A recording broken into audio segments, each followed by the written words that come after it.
Nous sommes lundi 13 juin 2022. Voici les titres de ce 20h. Attaque à Seitenga dans le Sahel. On enregistre plusieurs morts et des déplacés. L'attaque a été perpétrée par des hommes armés non identifiés et 50 personnes de la population de Seitenga sont tombées des suites de cette attaque terroriste au Burkina Faso.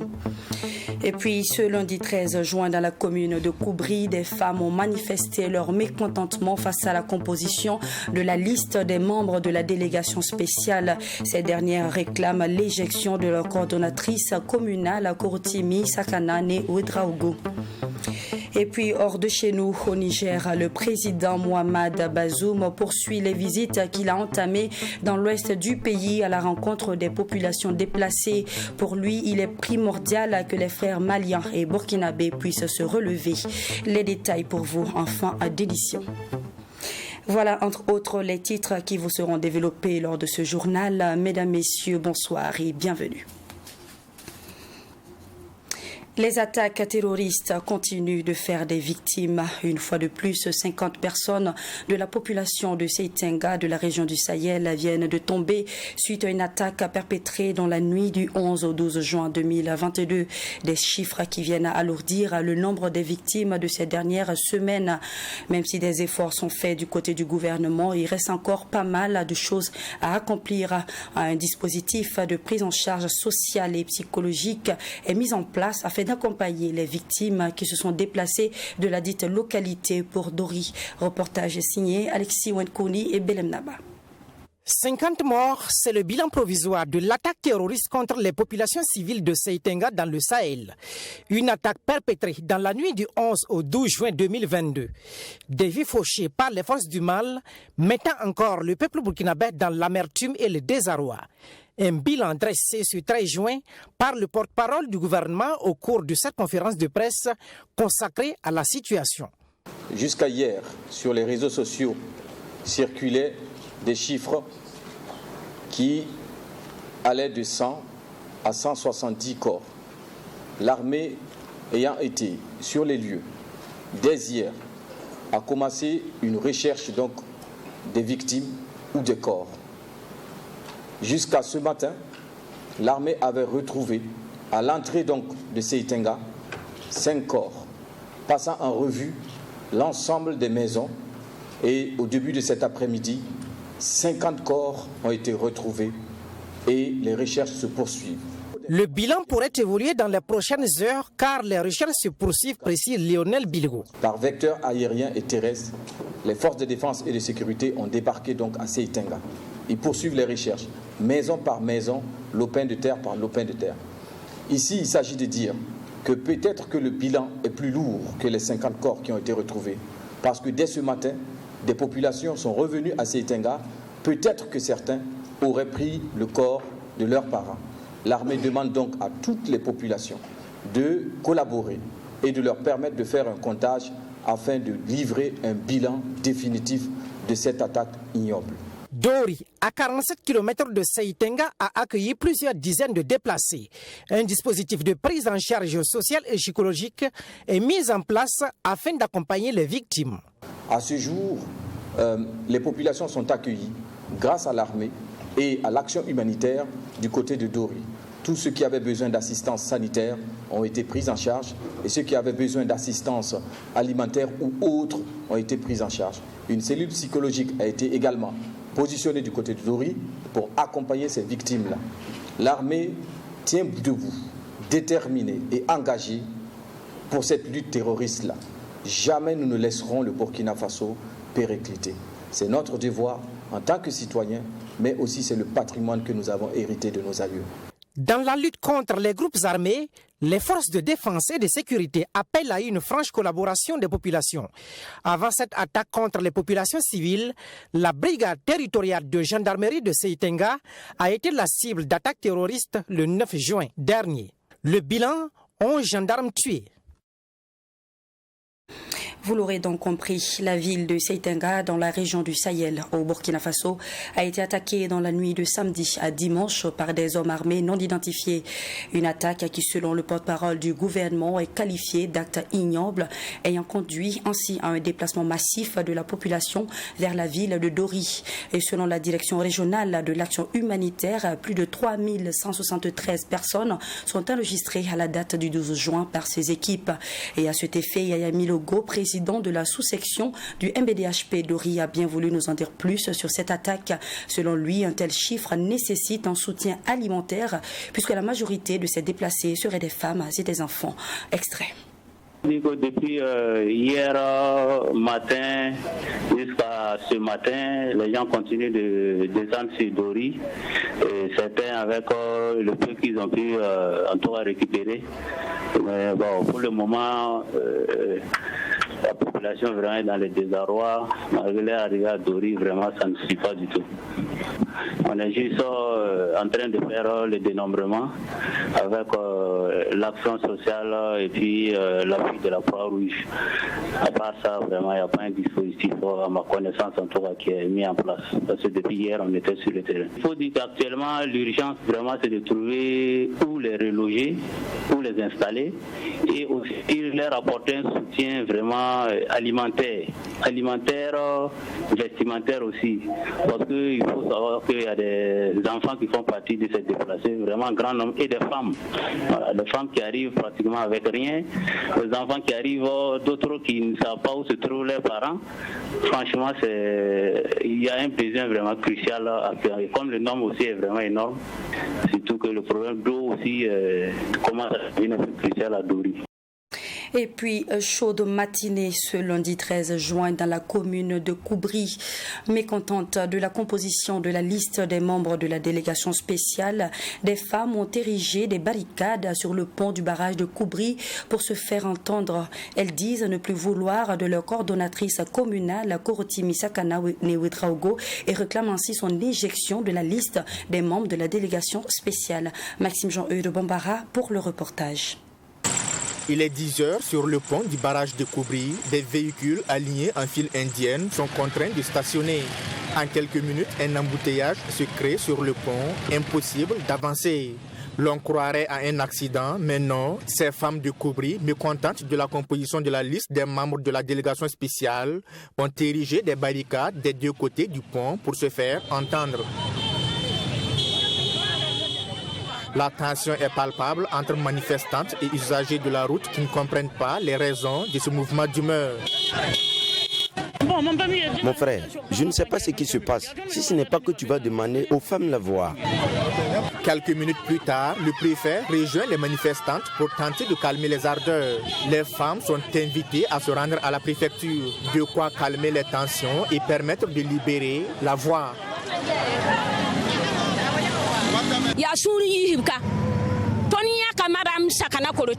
C'est la colère qui nous amène dans la rue aujourd'hui.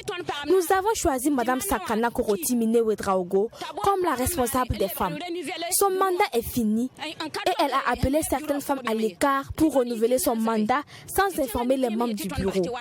Quand nous avons voulu en parler, les vieux du quartier ont dit de laisser, que ça va se résoudre. Si tu es responsable et qu'il y a un problème, tu dois en parler avec les membres du bureau. Elle a laissé les membres du bureau et choisi quelques femmes pour les lire et s'en aller. Nous, on dit qu'on n'est pas d'accord. Ça fait 2 mois que nous disons que nous ne sommes pas d'accord, mais rien n'est fait.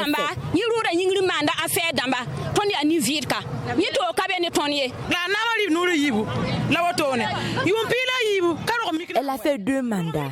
Elle a déjà fait 12 ans. Ce n'est pas un pouvoir traditionnel. Il faut donc la changer. Nous voulons une nouvelle coordinatrice. Ces femmes de Koubri ne veulent donc plus de Korotimi Newetraogo comme leur coordonnatrice communale. Elles réclament donc sa démission et son éviction de la liste des membres de la délégation spéciale avec comme remplaçante Jeannette Nana. Elle a fait trop de choses. Elle a détourné nos trucs, beaucoup de choses, de l'argent, des vivres. Et voilà.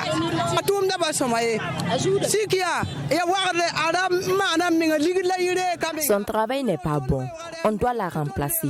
Sa gestion n'est pas bonne. Elle a dit qu'elle a remis de l'argent aux femmes du village. Pourtant, on n'a rien reçu. Aux environs de 11h, les manifestantes libèrent la voie et prennent la direction de la préfecture pour répondre à l'appel du préfet. Après une heure d'échange à huis clos avec une délégation des femmes, un terrain d'entente semble être trouvé. C'est dans le cadre de la mise en place de la délégation spéciale. Comme vous le savez, c'est le décret 1118 portant composition, organisation et fonctionnement des membres de la délégation spéciale de Koubré.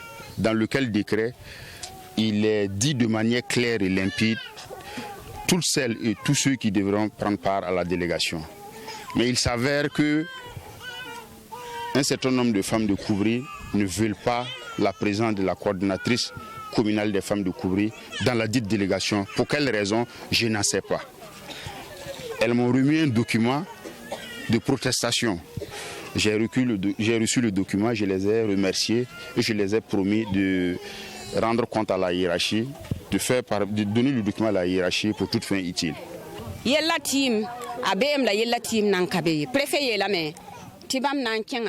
n'a pas encore trouvé une solution définitive à notre problème. Le préfet nous dit qu'il transmettra notre document de prestation acquis de droit. Il comprend notre mécontentement, mais que ça ne relève pas de ses compétences. Il a promis remettre immédiatement notre document au haut-commissaire et au gouverneur. On lui fait confiance et on attend la suite.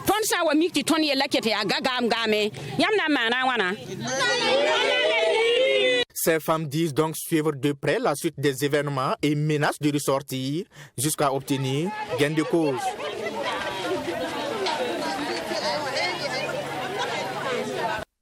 Intéressons-nous à présent à la journée mondiale contre le travail des enfants qui est célébrée chaque 12 juin. Dès l'âge de 5 ou 6 ans, les enfants effectuent des travaux difficiles, voire même dangereux pour eux, et cela afin d'assurer leur survie et celle de leur famille. À ce sujet, nous recevons sur ce plateau le directeur général de la protection sociale, Carlé Zongo, pour nous en dire plus à ce sujet. Monsieur Zongo, bonsoir. Bonsoir, Madame Doumbia. Alors, cette année est célébrée la 20e année de la Journée mondiale contre le travail des enfants.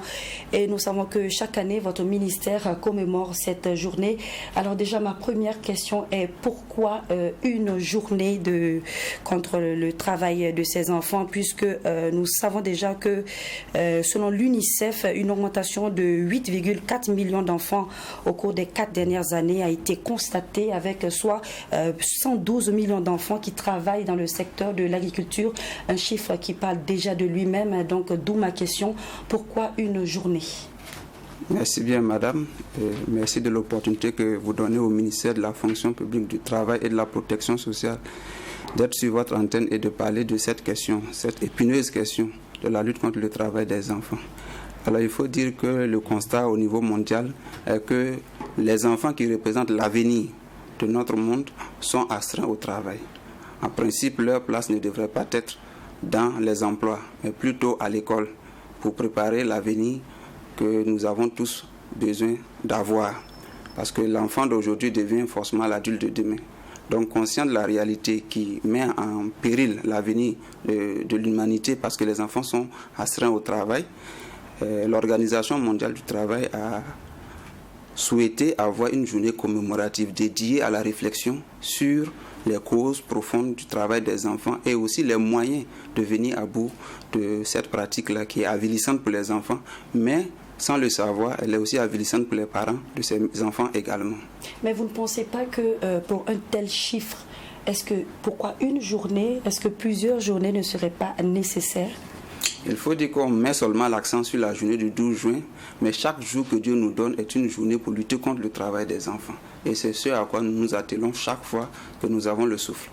Voilà, et à ce sujet, on va s'attarder maintenant sur le thème retenu cette année, qui, je vous le rappelle, messieurs, dames, est protection universelle pour mettre fin au travail des enfants. Tout d'abord, monsieur Zongo, expliquez-nous un peu la pertinence de ce sujet. Alors, il faut dire que la protection sociale, comme nous la concevons au Burkina Faso, ne doit pas être une nécessité. C'est un droit absolu et une protection sociale universelle permet de prendre en compte les parents des enfants. Si les parents des enfants sont dans des conditions adéquates, forcément les enfants ne seront pas astreints à travailler. Parce qu'on le verra après, que l'une des causes du travail des enfants, c'est notamment la pauvreté.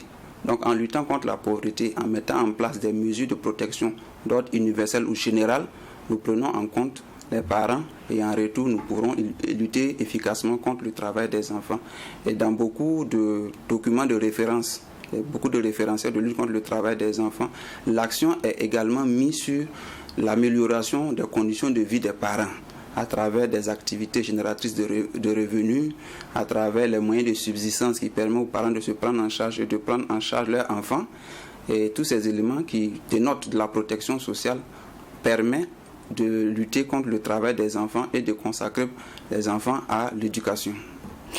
Alors, nous savons déjà que le travail des enfants est ce qu'on appelle la pire forme de travail, puisque certains sont même contraints de s'y mettre dès l'âge de 5 ou 6 ans. Alors, qu'entendons-nous par travail des enfants, pire forme de travail des enfants? Merci bien, madame. Pour dire que la question du travail des enfants a une définition assez large, si nous rentrons à l'intérieur, nous pouvons compartimenter la définition du travail des enfants. Et l'une des catégories du travail des enfants est bien les pires formes de travail des enfants que vous venez de lister. Alors si on se réfère à la convention de l'OIT numéro 182 qui essaie de lister ces pires formes de travail des enfants, vous en avez de 4 catégories. Vous avez d'abord l'une des premières catégories qui amène les enfants dans la prostitution. La seconde catégorie qui amène les enfants dans le commerce de produits prohibés. La troisième catégorie qui amène l'enrôlement des enfants dans le travail forcé ou les conflits armés. Et la dernière catégorie qui est celle qu'on considère comme les travaux dangereux. Et pour cette convention, chaque pays, en fonction de ses réalités, est amené à établir une liste des travaux dangereux au niveau national. Voilà, donc c'est un peu comme ça la définition des pires formes de travail des enfants. Sinon, de façon générale, si on définit le travail des enfants, de façon dans sa globalité, vous verrez qu'il y a une définition, il y a un pan de la définition qui permet de prendre en compte ce qu'on appelle le travail socialisant des enfants. C'est un travail éducatif qui permet à l'enfant d'acquérir des rudiments pour la vie future. Voilà. Nous restons au Burkina Faso. Maintenant, dites-nous, Monsieur Zango, quelle est l'ampleur de ce phénomène et surtout quelles sont les causes favorisantes, c'est-à-dire les causes majeures du travail de ces enfants? Pour ce qui est de l'ampleur du phénomène, nous détenons seulement les chiffres de l'enquête nationale sur le travail des enfants de 2006. C'est vrai, il y a assez d'eau qui ont coulé sur le pont, la réalité a beaucoup changé. Je suis d'avis avec vous, mais c'est un travail scientifique sur lequel nous pouvons nous baser pour donner une idée approximative du travail des enfants au Burkina Faso. Alors selon cette enquête, nous avions environ 41,1% des enfants qui travaillent au Burkina Faso. Les enfants de 5 à 17 ans, bien précisément, qui travaillent au Burkina Faso. Ce n'est pas négligeable, c'est assez beaucoup, ça tend vraiment vers la moitié du nombre d'enfants enquêtés. Alors, le deuxième élément de cette enquête-là montre que le travail des enfants a plutôt un visage masculin. Les jeunes enfants âgés de 5 à 17 ans sont plus nombreux à travailler que les jeunes filles. Et le troisième élément qu'on peut également retenir, c'est que le travail des enfants au niveau de Burkina Faso a un visage rural. Les enfants travaillent plus en milieu rural qu'en milieu urbain. Voilà. Et maintenant, en termes de secteur d'activité, vous avez le secteur agricole qui vient en première position avec environ 69% des enfants qui travaillent. Vous avez en deuxième position le travail domestique, les enfants qui travaillent dans les ménages, qui vient en deuxième position avec environ 16%. 19%, autant pour moi, 19%, environ 19%.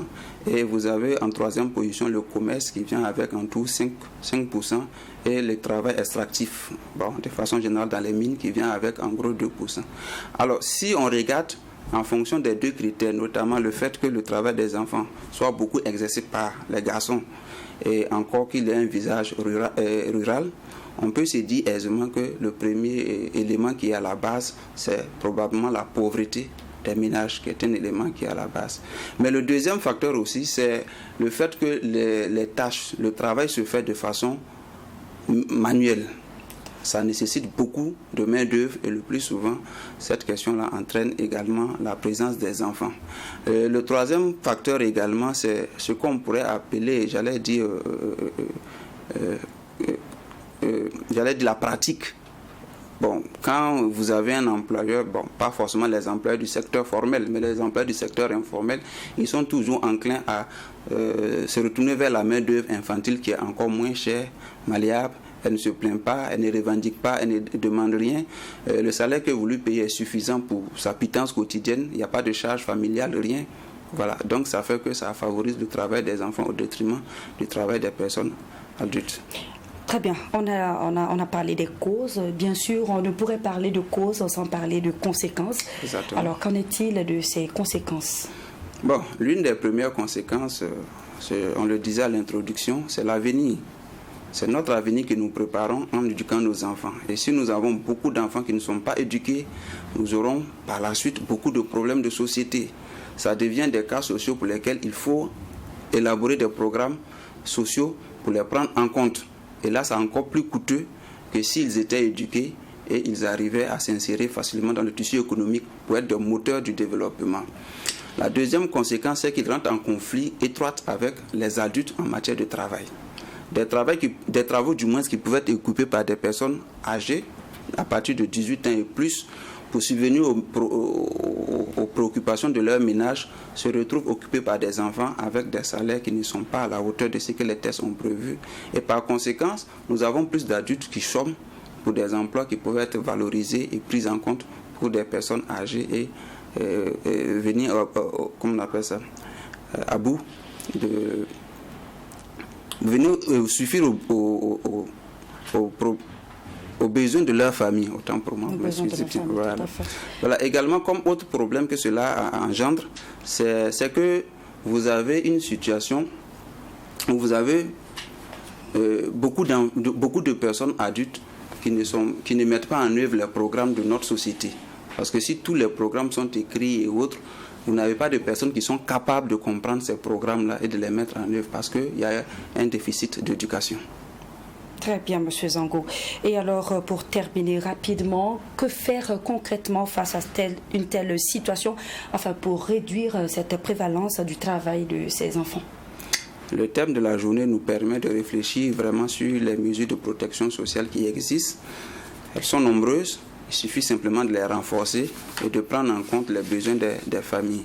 Aujourd'hui, les causes qui ont été citées sont des causes traditionnelles. Nous sommes en face de défis, de nouveaux défis, tels que le défi sanitaire, le défi sécuritaire, qui augmentent le nombre de travail, le nombre des enfants travailleurs. Il y a lieu de prendre en compte toutes ces dimensions-là dans la réflexion pour pouvoir proposer des solutions qui permettent de sortir les enfants de ce bourbier-là. C'est vraiment un bourbier pour lequel nous cherchons ensemble des solutions avec tous les départements ministériels qui sont impliqués, notamment celui de l'action sociale, celui des droits humains, et celui de l'économie et des finances, pour arriver à une solution qui permette d'avoir plus d'enfants à l'école que dans nos champs, dans nos rues ou dans nos commerces. Eh bien, un grand merci à vous, Monsieur Zango, pour votre présence et de nous avoir éclairé davantage à ce sujet. Eh bien, nous poursuivons ce journal à l'Assemblée législative de transition ALT qui a examiné et adopté ce lundi 13 juin 2022 le projet de loi relatif à l'affacturage au Burkina Faso. À l'issue des débats, les députés ont adopté le dit projet de loi qui permettra aux entreprises de récupérer de la trésorerie. Le projet de loi relatif à l'affacturage au Burkina Faso comporte au total 42 articles repartis en 7 titres et est porté par le gouvernement à travers le ministère en charge de l'économie, des finances et de la prospective. Serge Kaboré pour le reportage. Avec 66 voix pour et 3 abstentions sur les 69 votants, l'Assemblée législative de transition ALT a adopté ce lundi le projet de loi relatif à l'affacturage au Burkina Faso. C'est un projet de loi qui vise à favoriser le développement de l'affacturage en tant qu'offre de financement adapté aux problèmes de trésorerie des entreprises en général et des petites et moyennes entreprises PME en particulier. L'affacturage, appelé couramment factoring, est une technique de gestion financière qui consiste pour une entreprise à confier, dans le cadre d'un contrat, la gestion de ses créances clients à une société financière appelée affactureur ou factor. L'affacturage permet à l'entreprise de rendre ses créances liquides et de récupérer de la trésorerie. L'affactureur procède, moyennant une rémunération, au recouvrement des créances, à la gestion des encaissements ainsi qu'à la garantie des risques clients. C'est une technique de financement qui cible principalement les entreprises confrontées à des difficultés de trésorerie et qui ont difficilement accès aux prêts bancaires. Le recours à l'affacturage comporte plusieurs avantages, notamment la sécurisation et le financement du poste client, qui constitue une des principales préoccupations des entreprises. En effet, une gestion efficace des créances en attente de paiement est primordiale pour le développement de l'activité ainsi que la réduction des coûts et risques liés au délai de recouvrement et aux impayés. L'affacturage constitue une solution pérenne de financement à court et moyen terme. Le projet de loi relatif à l'affacturage au Burkina Faso comporte au total 42 articles répartis en 7 titres. Il est porté par le gouvernement à travers le ministère en charge de l'économie, des finances et de la prospective. Vous avez des entreprises qui... l'entreprise fait face à des dépenses. Elle doit avoir de l'argent pour payer ses salaires, payer ses factures, etc. Et puis donc, il se trouve que dans le cadre de ces activités, il y a d'autres entreprises qui lui doivent de l'argent, des ressources. Donc, elle a besoin de ressources financières pour faire face à ces dépenses. Et donc, on considère que cette activité d'affacturage-là lui permet donc à l'établissement financier de lui remettre de l'argent avant que les autres n'aient payé ce qu'on lui doit. Donc, ça permet de régler les questions de ressources financières, de disponibilité financière au niveau des entreprises concernées. Toutefois, il est important de noter que la loi bancaire reste muette sur certains aspects de l'opération d'affacturage. Il s'agit notamment des modalités de transfert à l'affactureur, du recouvrement des créances, de la conclusion et des effets du contrat d'affacturage, ainsi que de l'extinction de la rémunération du contrat d'affacturage. Parlons éducation à présent. Le cadre de concertation des ONG et associations actives en éducation de base du Burkina Faso tient du 13 au 15 juin 2022 un atelier de formation à l'intention des hommes et femmes de médias ainsi que les acteurs de l'éducation en éducation sociale et financière. Les compétences issues de cet atelier permettront d'accompagner le projet en éducation sociale et financière des jeunes et des femmes pour une intégration dans le programme national de l'enseignement. Mamedriana Kamabou nous en dit plus. Cet atelier a pour objectif d'informer ces différents acteurs sur l'éducation sociale et financière dénommée Aflatoon. Un programme qui permet d'inspirer les enfants et les jeunes à devenir socialement et financièrement autonomes. Peu connus du milieu scolaire burkinabé, les porteurs du projet à travers cet atelier ont démontré la valeur ajoutée de ce projet dans le programme d'enseignement. Il invite par ailleurs les autorités du Burkina Faso à intégrer ce programme dans les formations professionnelles. C'est un peu apporter le changement dans l'enseignement. Parce que Aflatoon permet à l'enfant de se connaître son environnement, commencer à rentrer dans l'entrepreneuriat à travers la budgétisation, la planification et l'entrepreneuriat. Donc l'expérience menée en 2018 nous a permis de voir que c'est possible de le faire. D'ici à 2024, le cadre de concertation des ONG et associations actives en éducation de base, qu'est le porteur du projet, espère toucher tous les acteurs concernés, c'est-à-dire ceux du ministère de l'Éducation nationale. Il vise aussi l'intégration de l'éducation aux compétences de vie, entrepreneuriat et employabilité dans les curricula du MENA-PELN. Et pour atteindre ces objectifs, le CCEB compte sur les hommes et femmes de médias ainsi que les acteurs de l'éducation.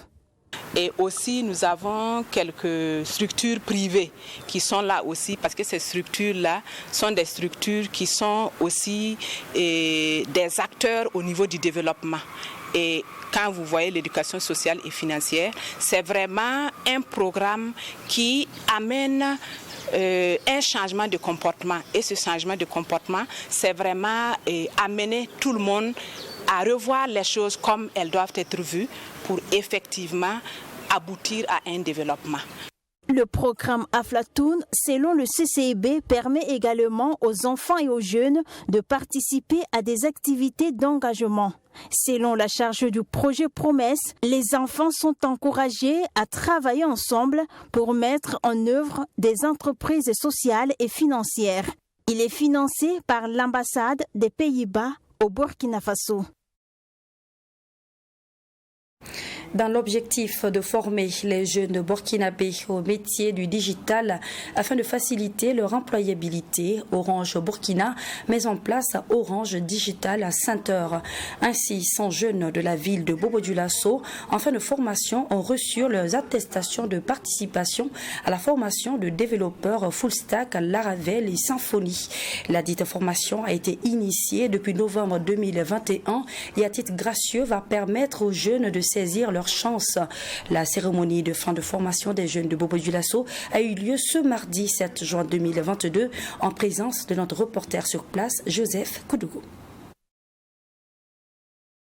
Orange Digital Center ODC est un centre d'accompagnement numérique du réseau mobile Orange qui a pour objectif de former les jeunes burkinabés au métier du digital dans le but de faciliter leur employabilité.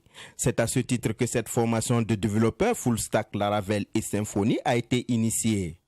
La cérémonie de fin de cette formation des jeunes de Bobo-Dioulasso a eu lieu ce mardi 7 juin 2022. Alors cette activité rentre dans le cadre de nos missions. Orange Digital Center, c'est un centre de formation et d'encadrement pour les jeunes, des étudiants, des entrepreneurs dans le domaine du digital. Ces développeurs full stack là, donc nous avons vu dans le contenu de leur formation, c'est des personnes incontournables justement dans le métier du digital pour la création des applications et des sites web. Et l'objectif, c'est de former des jeunes au métier du digital et dans le but de les placer dans les entreprises ou bien de les accompagner à créer, à devenir des entrepreneurs digitaux. Alors, dans leur formation, ils ont eu à créer dans les exercices au moins 10 plateformes, des sites web ou bien des applications. Et ils nous ont présenté aujourd'hui 6. C'est du travail en progress. En fait, c'est du work on progress. Et pour assurer une continuité au thème de la formation, les participants bénéficieront d'un accompagnement. Il y a la formation. Nous finançons déjà la formation qui est la base de l'entrepreneuriat digital ou bien du travail dans le domaine du digital. Ensuite, nous nouons des partenariats avec des entreprises. Vous avez vu aujourd'hui, nous avons été accompagnés par des entreprises les plus importantes de Bobo-Dioulasso. Ils sont au nombre de 100 jeunes à avoir bénéficié de cette formation. Une formation à titre gracieux afin de permettre à tous les jeunes de saisir leur chance. Cette formation a apporté beaucoup au niveau de la connaissance. Je pense bien que ça pourra nous permettre de nous insérer dans la vie professionnelle, comme ils l'ont si bien dit. Quand nous avons appris des choses comme des professionnels, les encadrants nous ont bien tenus et nous avons eu beaucoup de connaissances. Nous avons démontré à travers la projection des applications que nous avons eu à réaliser durant les 2 fois 3 mois de formation, c'est-à-dire 6 mois au total. Nous sommes heureux de recevoir les attestations, c'est la récompense, une partie de la récompense de ce que nous avons fourni, car le meilleur est à venir. Cette formation de développeurs full stack Laravel et Symfony, faut-il le rappeler, a été initiée en novembre 2021. Elle se tient dans tous les pays où Orange est implanté. Et puis au Niger, le président Mohamed Bazoum était dans l'ouest du pays à la rencontre des populations déplacées. Jeudi dernier, il était dans la zone des 3 frontières Burkina, Mali et Niger, dans la région de Terra. Le président Mohamed Bazoum a lancé un message à ses voisins disant « Il est urgent que les pays frères du Mali et du Burkina puissent se relever. Nous allons continuer à projeter nos forces de façon à créer un bouclier dont nous avons besoin », a-t-il martelé. Geoffroy Vara, notre envoyé spécial. Au Niger, le président Mohamed Bazoum poursuit les visites qu'il a entamées dans l'ouest du pays à la rencontre des populations déplacées. Jeudi dernier, le cap était mis sur la zone des 3 frontières, Burkina Faso, Mali, Niger, plus précisément la région de Terra, qui subit la pression de groupes terroristes. Quelques 13 500 personnes y sont déplacées. Le périple qui conduit le chef de l'État nigérien à plusieurs heures de route de la capitale aura pour première étape Goté. Le président Bazoum a un message clair: réinstaller les populations sur les terres qu'elles ont quittées sous la pression terroriste. Je suis venu vous suggérer, vous demander de bien vouloir accepter de retourner dans vos villages et sans crainte, Inch'Allah, parce que nous prendrons toutes les dispositions pour assurer votre sécurité. Nous avons conçu un plan de soutien aux populations, mais aussi un plan de sécurisation des populations lorsqu'elles vont retourner chez elles, ce qui est notre souhait. Nous ne devons pas faire le jeu des terroristes et les laisser vider les villages et eux occuper l'espace. Non, nous ne le ferons pas. Notre armée va occuper l'espace. Cette réinstallation, rassure le président, ne se fera pas sans accompagnement. Je voudrais, mes chers frères et sœurs de la CIRPA, que vous soyez assurés. Nous allons prendre en charge tout ce qui s'impose pour assurer votre sécurité, assurer votre retour de façon décente, vous prendre en charge pendant la période de soudure et faire en sorte que vous vous livriez à vos activités économiques en rapport avec la saison de pluie et que vous soyez autonome comme vous l'avez toujours été, que vous soyez libre comme vous l'avez toujours été, parce que notre devoir c'est d'assurer votre liberté contre l'asservissement qui est prévu par cette bande de terroristes qui n'ont aucun autre projet sinon que de détruire la société. La délégation venue de Niamey ne quittera pas Gauthier sans se pencher sur certaines préoccupations partagées par les associations et groupements locaux. Un peu plus loin, Pointe Terra, les populations sorties nombreuses accueillent leur président. Pour cette zone des trois frontières, sensible du fait de la partie burkinabé et malienne, encore fragile et toute proche, le président rappelle son combat pour un retour des populations chez elles. Notre doctrine à nous, c'est que les populations soient ramenées, parce que nous sommes convaincus que chez elles, dans leur village, dans leur cadre, elles ont le meilleur endroit pour vivre parce qu'elles sont maîtresses d'elles-mêmes. Quand les populations sont déplacées et qu'elles vivent comme telles, comme des déplacés, dans le dénuement caractéristique de cette situation, elles renoncent à beaucoup de choses. Elles renoncent à une grande part de leur dignité. Et ça, ce n'est pas concevable. L'implication des voisins, Burkina, Mali est un facteur clé, rappelle le président nigérien. C'est toute ma prière que les pays frères du Mali et du Burkina Faso puissent se relever et que nous puissions coordonner nos moyens, nos actions, afin de garantir la sécurité aux populations et priver les terroristes de profondeur stratégique. Le Niger fait frontière avec 7 pays. Le défi est d'autant plus grand que certains, tels la Libye, le Mali, le Nigeria ou encore le Burkina Faso, connaissent des fortunes diverses dans la lutte engagée contre le terrorisme. La dynamique du Niger de reloger les déplacés internes chez eux, des zones autrefois délaissées sous la menace terroriste, est un signal fort. Cette dynamique risque fort d'être mise à mal si les autres pays frontaliers ne donnent pas, eux aussi, une réponse robuste jusqu'à leurs frontières respectives. Seitenga, localité attaquée dans la nuit de samedi à dimanche, est d'ailleurs à seulement 15 km de la frontière avec le Niger. Mesdames, Messieurs, ici prend fin ce 20h. Merci de nous avoir suivis. Mais avant de nous quitter, permettez-moi de vous dire ceci. L'important pour être heureux, c'est avant tout de posséder ce qui ne s'achète pas. L'amour, l'amitié, la gratitude, le pardon, la sérénité et la conscience. Prenez grand soin de vous et à demain.